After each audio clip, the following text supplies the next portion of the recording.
Esse canal aqui acabou de alcançar os seus 100 primeiros inscritos. Para minha surpresa, eu não imaginava que isso um dia fosse acontecer. Eu tenho escutado alguns produtores de conteúdo aqui do YouTube falando a respeito disso, que o YouTube tem priorizado canais menores que estão começando, que tem dado mais tração nos vídeos desses pequenos canais.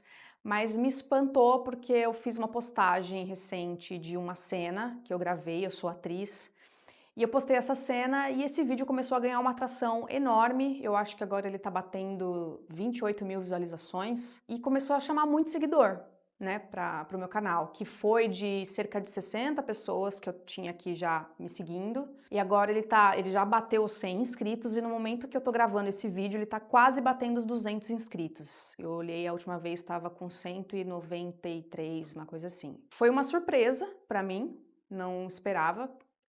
Já tinha acontecido de um vídeo meu pegar essa atração anteriormente, foi quando eu conquistei esses primeiros 60 inscritos, mas eu nunca tive essa frequência de postagem. Produzir conteúdo aqui para o YouTube era uma coisa que eu já vinha pensando há um bom tempo, eu sempre tive essa vontade. Mas por diversos motivos a gente vai procrastinando, eu acho que você entende, você sabe também como é que é aí desse lado, né? Somos seres humanos. A gente tem muitas ideias, sonhos e desejos e fica, às vezes, por inseguranças ou às vezes por não saber mesmo, né, por onde começar, a gente vai adiando essas ações. Mas o fato é, temos quase 200 pessoas agora inscritas aqui neste canal. Eu agradeço se você chegou recentemente, eu agradeço, na verdade, todos que estão aqui. E eu resolvi fazer esse vídeo para falar um pouco disso, para agradecer todo mundo que está chegando. E, enfim, para a gente trocar essa ideia e ver se também me ajuda e se eu ajudo alguém, a gente a dar uma certa perspectiva para essa questão de produção de conteúdo, de usar isso como uma ferramenta de trabalho, né? Eu sou atriz, usava esse canal mais para colocar materiais que eu produzo para poder participar de castings, né? Então, as cenas que eu gravo, os exercícios de cena que eu faço, vídeos meus que podem ser interessantes para os castings, como vídeos cantando.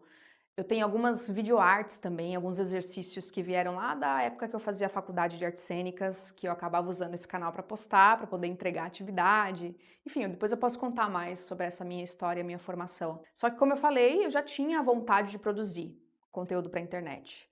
Só que é muito louco, né? A gente escuta muita coisa. Eu sou uma pessoa que gosta muito de estudar. Eu vejo muito vídeo, assim, eu leio muito, eu estudo bastante e eu vejo muito vídeo. O YouTube é uma plataforma que eu adoro, que eu amo acompanhar. Eu consumo muito conteúdo aqui no YouTube. E aprendo muita coisa com isso, porque como qualquer ferramenta, né, digital, tem muita coisa boa, tem muita coisa ruim também, mas tem muita coisa boa aqui, que dá para aprender muito.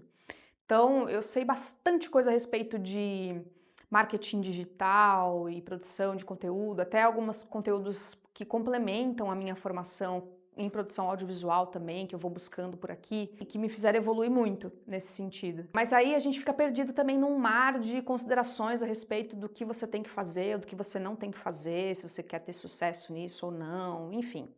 O fato é, eu nunca quis ser youtuber em si, nem influenciadora. Eu não quero ser isso.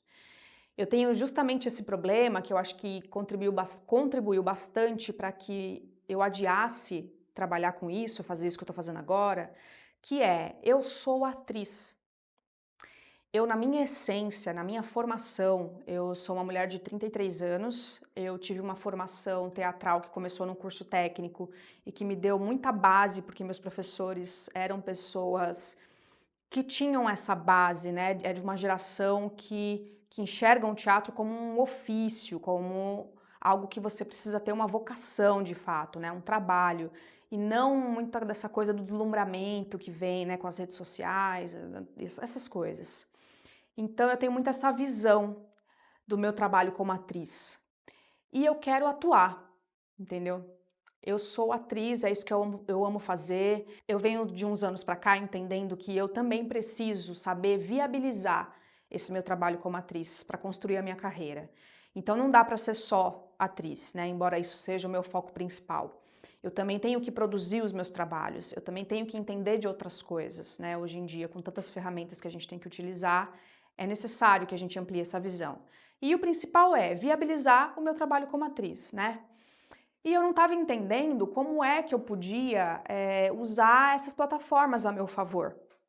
YouTube, Instagram, o TikTok eu ainda não tenho. Confesso que não é uma plataforma que me atrai muito por enquanto. Mas eu vejo que é muito necessário que a gente aprenda a utilizar essas ferramentas para viabilizar o que a gente quer fazer. E sabe qual que é a grande dificuldade também? É a grande aleatoriedade que é a minha vida, a minha pessoa, a minha personalidade, os meus interesses. Gente, como é que eu faço isso?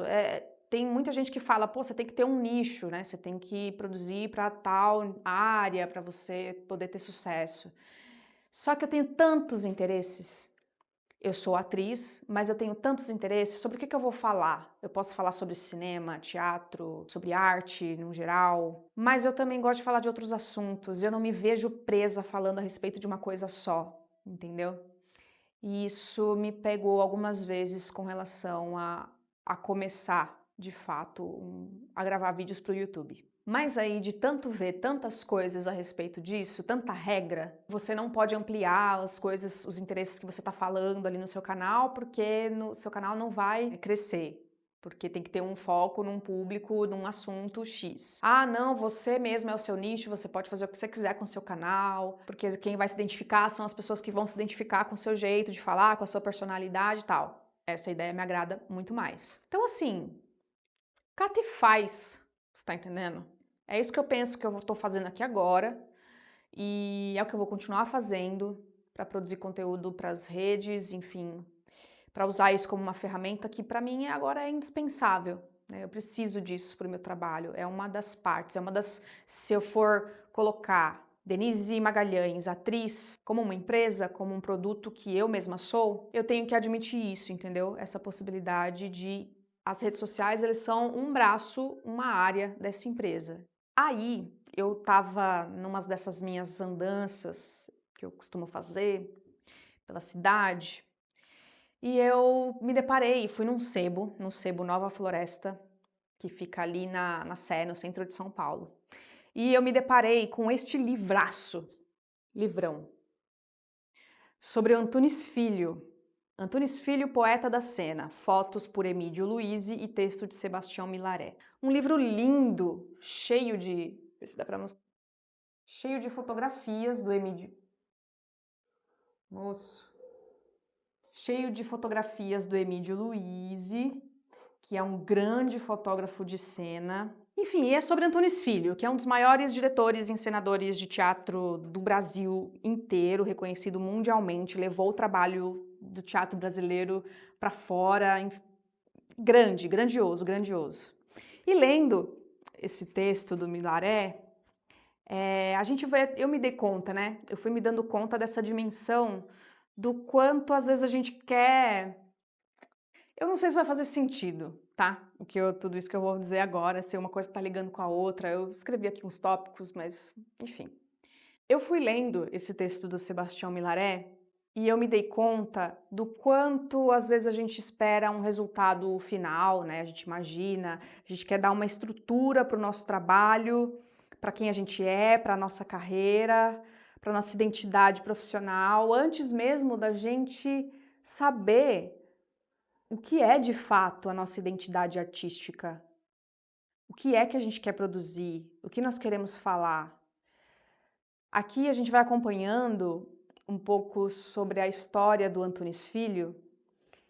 Ele fez uma peça como ator, depois ele se envolveu com um grupo de teatro amador, aí saiu desse grupo, aí formou o próprio grupo dele, aí fez umas montagens, aí deu certo, ele foi reconhecido, depois fez outras montagens que deu errado, aí fez uma super montagem legal que proporcionou com que ele fosse chamado, convidado para ser assistente de direção do Teatro Brasileiro de Comédia, que foi o TBC, onde ele aprendeu com os maiores mestres. Aí de lá ele fez uma viagem para o exterior, voltou, fez, né, montou, encenou peças sobre vários assuntos diferentes, até ele começar a pegar outras referências, até mesmo de teorias de coisas orientais, junguianas, para juntar com o que ele já trabalhava e desenvolver o próprio método dele, Para daí então, hoje a gente reconhecer o Antunes Filho como esse grandíssimo diretor brasileiro.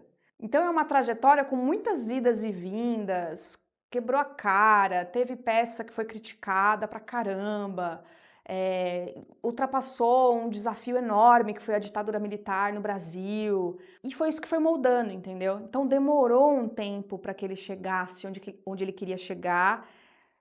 Ele nem sabia, na verdade, né? A gente às vezes tem uma ideia, mas a gente não sabe de fato o que vai acontecer lá na frente. Ah, eu fiquei refletindo muito sobre isso. Vou botar aqui porque é muito pesado esse livro. Eu fiquei refletindo muito sobre isso, sabe? É muita regra. É muita coisa do tipo, ah, você tem que fazer isso, tem que ser o seu nicho, você tem que falar especificamente. Ao invés de simplesmente usar isso aqui como um recurso, uma ferramenta de criatividade, uma ferramenta artística ou de reflexão. Eu uso isso aqui, eu uso a minha câmera, meu microfone, minha luz, o meu conhecimento das formações que eu tenho, como ferramentas para a busca da minha identidade artística, para criar aquilo que eu quero criar. Isso pode ser um vídeo de uma cena, de um monólogo que eu gravo, ou pode ser um vídeo como esse aqui que eu estou falando, me comunicando com vocês, transmitindo uma ideia que me atravessou e que eu preciso expressar. A gente, enquanto artista, precisa expressar coisas. Se a gente guarda, a gente primeiro enlouquece, principalmente se você for artista da cena, né? Enfim, qualquer artista é muito nesse sentido, né? Se deixa de fazer, morre por dentro. Vira como se fosse um passarinho na gaiola. Então é isso, não se prenda a regras, sabe? Eu tô falando pra mim, pra você, mas tô falando pra mim também. Desculpa, bati aqui no microfone. Faça apenas. Use o que você tem de ferramenta pra fazer, certo? Eu quis fazer esse vídeo rápido só para agradecer mesmo a presença de todos vocês. Eu quero sim continuar a gravar vídeos para esse canal. E para isso, eu queria muito saber de vocês que estão chegando aqui, o que fez vocês ficarem? Porque até então eu só postava esses conteúdos, né, das minhas cenas, das minhas coisas e tal. O que foi que chamou a atenção de vocês? O que fez vocês ficarem? E o que vocês gostariam de ver? Se vocês querem ver mais cenas, se vocês querem ver mais vídeos de reflexões, dicas sobre alguma coisa que eu posso dar. Eu tô pensando em fazer agora um próximo vídeo, então, falando um pouquinho mais da minha história. Deixa aí nos comentários se você quer saber, alguma pergunta que você tenha. A gente tá agora aqui começando a se conhecer e eu espero que a gente possa desenvolver uma relação aí, uma comunidade legal em torno de algo que eu não sei o que é, e não tô a fim de seguir regras, entendeu? Vamos aqui juntos descobrindo onde isso vai dar, fechou? Então tamo junto, a gente se vê no próximo vídeo. Eu ontem, à noite, de madrugada, eu tava com esse vídeo aqui escrito na minha mente. Eu até anotei, eu tava num surto criativo de madrugada. E eu escrevi em tópicos tudo aquilo que eu ia falar. E a minha mente não parava. Eu começava a falar na minha mente tudo aquilo que eu ia falar aqui, olhando pra vocês, gravando o vídeo. Aí chega na hora de gravar, a gente esquece tudo. Então eu acho que eu vou fazer o seguinte, a hora que me der esses surtos, eu simplesmente vou catar e vou gravar, 1h da manhã e é isso aí que temos. Parar de viver com horário marcado, cara. Isso é difícil, meu Deus. Eu sei que ter rotina é bom, que dormir no horário é bom, né? Não façam isso em casa, crianças. Fazer coisas que nos fazem bem, tipo tomar um chá,